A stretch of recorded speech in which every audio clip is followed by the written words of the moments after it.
माननीय पवार साहेबांनी वारकरी संप्रदायात ज्या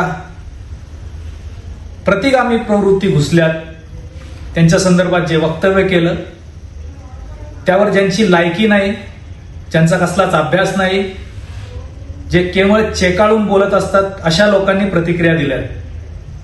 पण आपण पाहिलं तर गेल्या अनेक वर्षांपासून पद्धतशीरपणे वारकरी संप्रदायात अर्बन मनुवादी प्रवृत्तींनी शिरकाव केलाय.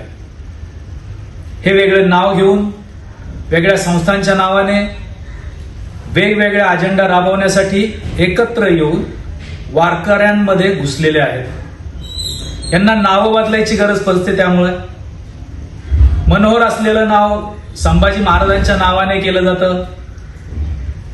शाळीग्राम असलेलं आडनाव वेगळंच केलं जातं.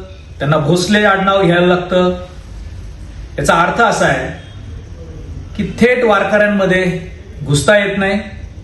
राज्यातला वारकरी संप्रदाय हा अतिशय सोज्वळ, विठ्ठलाची भक्ती करणारा, संत साहित्याचं, संत विचाराचं एकूण प्रभावी माध्यम म्हणून त्याच्याकडे पाहिलं पाहिजे अशा स्वरूपाचा विचार करणारा, पण आता उत्तरेकडून जे विकृत स्वरूपाचं आक्रमण होत आहे, त्या गोबरपट्ट्यातले जे काही विचार आहेत ते कुविचार आहेत, ते या महाराष्ट्रात रुजवण्यासाठी वारकरी संप्रदायात ही घुसखोरी झाली आहे आणि ही अर्बन मनुवादी प्रवृत्ती आहे.